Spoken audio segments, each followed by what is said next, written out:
Hello friends, मैं मुकेश कौशल मेघालय की राजधानी शिलोंग में आपका हार्दिक स्वागत करता हूं। कल शाम को हम शिलोंग पहुंच गए थे। अभी हम हैं शिलोंग के पुलिस बाज़ार में, जो यहां का सिटी सेंटर है। बजट ट्रैवलर्स के लिए ये एक बहुत ही अच्छी जगह है। यहां पर आपको बहुत सारे स्ट्रीट वेंडर्स मिल जाएंगे जो उचित रेट में नॉर्थ इंडियन डिश सर्व करते हैं। इसके अलावा यहाँ पर हर स्थान के लिए शेयर टैक्सी वगैरह मिल जाती है। यहाँ से बस भी आसानी से मिल जाती है। आज हम जा रहे हैं शिलोंग से 70 किलोमीटर्स दूर double decker living root bridge visit करने। उसके बाद हम सोहरा यानी चिरापुंजी के आसपास जो भी वाटरफॉल्स हैं उनको भी कवर करेंगे। ज़्यादातर टूरिस्ट एक दिन में केवल डबल डेकर ही विजिट कर पाते हैं, क्योंकि इस विजिट के दौरान 3 किलोमीटर लंबा बहुत ही डिफ़िकल्ट ट्रैक आता है, जिसमें 3500 सीढ़ियाँ होती हैं। लेकिन हमारे पास छुट्टियाँ कम हैं, इसलिए हमारा प्लान है कि एक दिन में ही सारी चीज़ें कवर कर लें। 1 घंटे की ड्राइव करने के बाद हमारे रास्ते में आया ये एक बहुत ही सुंदर व्यू पॉइंट, जिसका नाम है डिमपैप व्यू पॉइंट। लगभग 200 सीढ़ियाँ नीचे उतरने के बाद यहाँ से एक बहुत ही सुंदर वैली दिखाई देती है और व्यू कुछ इस तरह की है।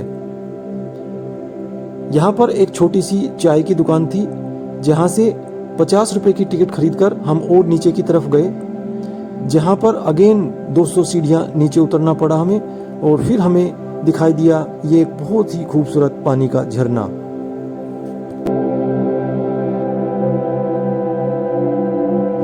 इस व्यू पॉइंट से थोड़ा सा आगे जाते ही लेफ्ट हैंड साइड के अंदर एक बहुत ही सुंदर वैली दिखाई देती है, और ये व्यू पूरे रास्ते चलती है। हमें लग रहा था कि हम बेवजह ही व्यू पॉइंट पर रुके, क्योंकि पूरे रास्ते में सेम व्यू दिखाई देती है। सोहरा में एंटर करने से ठीक पहले राइट हैंड साइड के अंदर एक अलग तरह की व्यू दिखाई देती है, जो कुछ इस तरह की है। ठीक सामने सोहरा यानी चिरापुंजी सिटी है। यहाँ से हमें 13 किलोमीटर और ड्राइव करना है। उसके बाद 3 किलोमीटर की पैदल ट्रैकिंग करनी है, वहाँ पर गाड़ी नहीं जा सकती।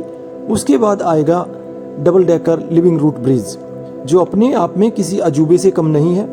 लिविंग रूट ब्रिज तो मेघालय के अंदर बहुत ज़्यादा है, लेकिन डबल डेकर रूट ब्रिज यानी एक ब्रिज के ऊपर दूसरा ब्रिज, वो भी रूट से बना हुआ, केवल ये है double decker living root bridge.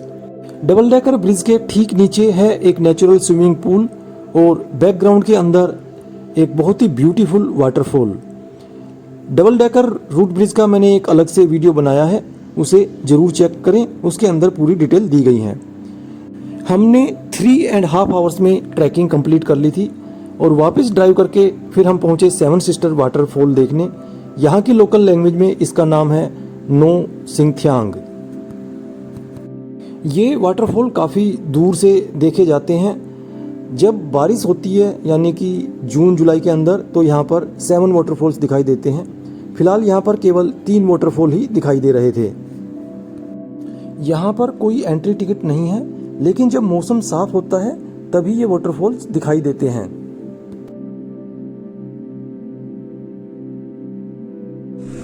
Thank you. हमारा अगला पड़ाव था मोसमाई केव्स। मोसमाई एक गांव का नाम है, जिसके अंदर ये केव्स आती हैं। ये एक काफ़ी हैपनिंग प्लेस लग रहा था, और यहाँ पर एंट्री टिकट थी 20 रुपीज़ पर पर्सन।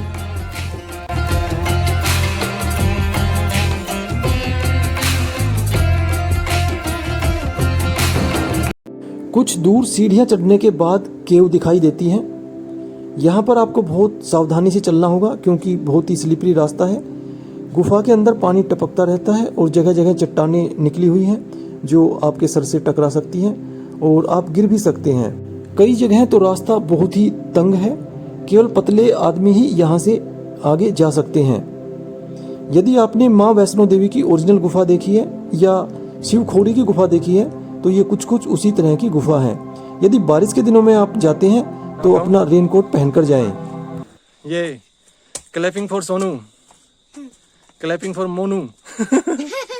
सोहरा में एक और भी केव है, लेकिन वो सिमिलर है, इसलिए हमने उसको स्किप कर दिया। यहाँ पर कई सारे फूड ऑप्शंस हैं, कई जगह तो बल्कि गोलगप्पे भी मिल रहे थे। कई सारी सुवेनियर शॉप्स हैं और 2 छोटे रेस्टोरेंट भी हैं।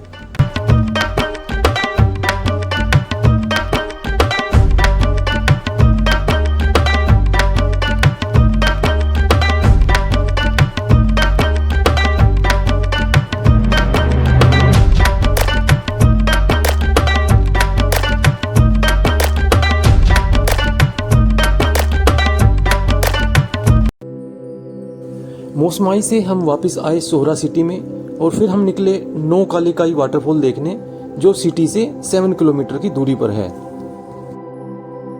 इस रूट पर एक अलग ही तरह का लैंडस्केप देखने को मिला, जहां पर बहुत सारे इलायची के पेड़ भी थे। जैसे ही हम व्यू पॉइंट के गेट पर पहुंचे, बारिश शुरू हो गई।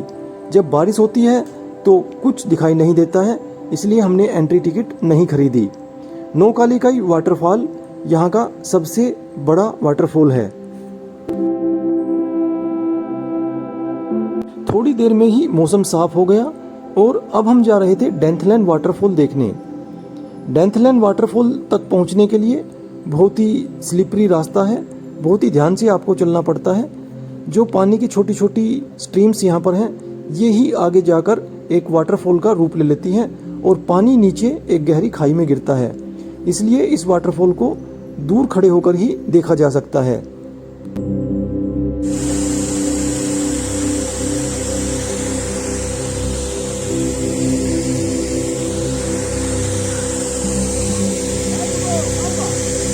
डेंथलैंड वाटरफॉल पर हमें शाम के 4:30 बज चुके थे।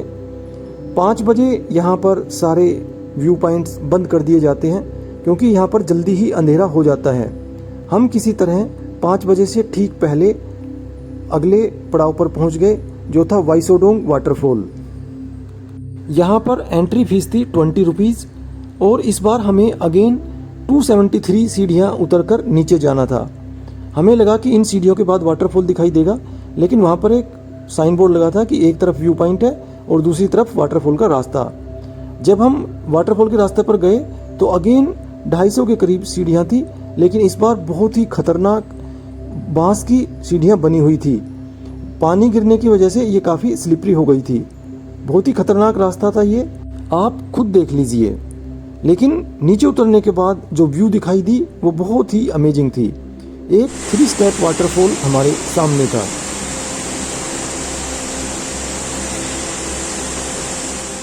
और इस तरह आज हमने एक नया रिकॉर्ड बनाया। एक ही दिन में हमने डबल डेकर की ट्रैकिंग भी की और सोहरा के आसपास के सभी वाटरफॉल्स भी कवर किए। वापिस जब हम सोहरा की तरफ आते हैं तो मेन रोड पर ऑरेंज रूट करके एक रेस्टोरेंट है, जिसे मेघालय टूरिज्म भी प्रमोट करता है। ये एक वेज रेस्टोरेंट है, जहां पर नॉर्थ इंडियन डिश आराम से मिल जाती हैं। ये रेस्टोरेंट सुबह 8:30 बजे खुलता है और शाम को 6:30 बजे बंद हो जाता है।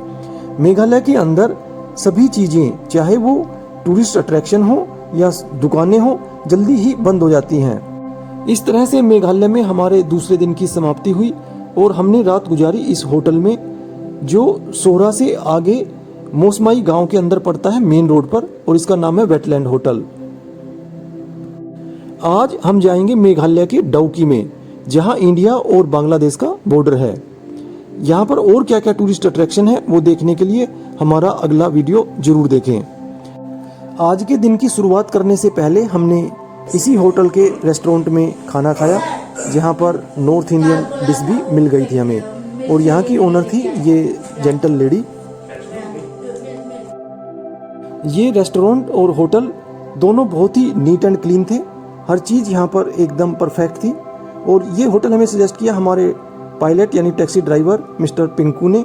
इन्हीं की टैक्सी के अंदर हम सफ़र कर रहे हैं।